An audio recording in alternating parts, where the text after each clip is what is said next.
Nikita Mirzani dikatakan mengancam kredibilitas Reza Gladys sebagai dokter. Tapi apakah ancaman itu yang bikin masuk unsur pidana? Dan apa sebenarnya ancaman yang digunakan oleh Nikita Mirzani? Sahabat Cendol, biar nggak halu dan dikuasai oleh asumsi, mari kita cek fakta bukan perasaan. Kita sandingkan langsung pernyataan pengacara Dr. Reza Gladys dengan kutipan resmi dari dakwa jaksa.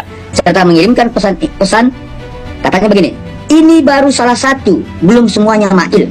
Nah, artinya ketika setelah saksi Oki Pratama mengirimkan gambar produk Low Booster tersebut kepada terdakwa Nikita Mirzani, kemudian terdakwa Nikita Mirzani kembali mengirimkan gambar itu kepada terdakwa Ismail Marzuki, ya. Lanjutannya disampaikan oleh terdakwa Nikita Mirzani kepada terdakwa Ismail Marzuki, ini baru salah satu belum semua mail, kemudian bisa hancur kredibilitas Reza sebagai dokter, gua jamin. Nah, kembali yang sering kita perdebatkan, di mana unsur pengancaman dengan lisan dan tulisan sebagaimana pasal 369 di sini. Ya. Nah, sahabat Cendol, kalau kalian sudah lihat cuplikan dan dakwaan tadi ya, kita tarik napas dulu. Karena banyak orang yang terburu-buru menilai, padahal konteks hukumnya tidak sesederhana itu. Di kutipan tadi ya, jelas disebut bisa hancur kredibilitas Reza sebagai dokter, gua jamin gitu ya.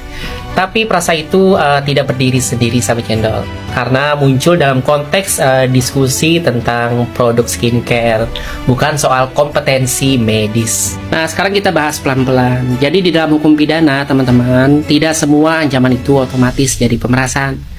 Pasal 27B ayat 2 Undang-Undang ITE dan pasal 369 ayat 1 KUHP mengatur tentang ancaman untuk memperoleh keuntungan secara melawan hukum. Artinya harus jelas ada ancaman konkret, bukan hanya sekedar perasaan terancam. Ada tujuan mendapatkan uang atau keuntungan, dan yang paling penting, semua unsur-unsur ini harus bisa dibuktikan secara kumulatif di sidang. Nah, yang diancam dalam konteks kasus ini adalah kredibilitas Reza sebagai dokter, tapi berdasarkan kutipan dakwaan ya, yang dipermasalahkan adalah produk skincare yang diduga overclaim. Ada stiker ilegal, bahkan disebut harusnya tidak boleh dijual bebas.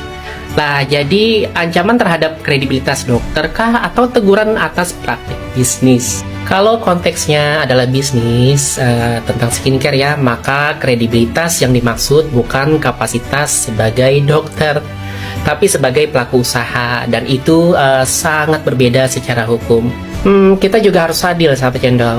Kalau Dr. Reza memang merasa ditekan ya, tentu itu sah secara batin. Tapi dalam konteks hukum, perasaan tidak cukup. Harus ada tekanan yang nyata, bisa diukur dan bisa dibuktikan.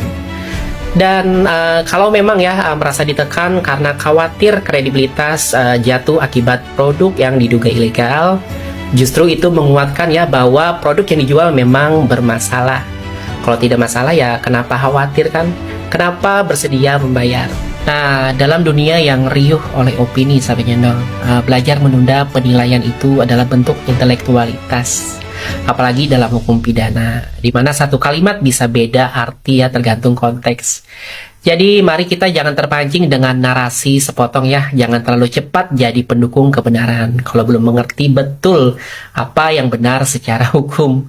Karena seperti biasa, kebenaran bukan soal siapa yang paling keras di kolom komentar, tapi siapa yang paling tetap tenang membaca dengan utuh. Nah, buat kalian yang setuju ya bahwa semua harus dikaji dengan kepala dingin dan logika jernih, boleh bantu share dan save. Dan buat kamu yang gak setuju juga gak masalah kok, teman-teman. Netizen Cendol tidak bisa menyenangkan hati semua orang, tapi selalu berusaha menyajikan semua sisi.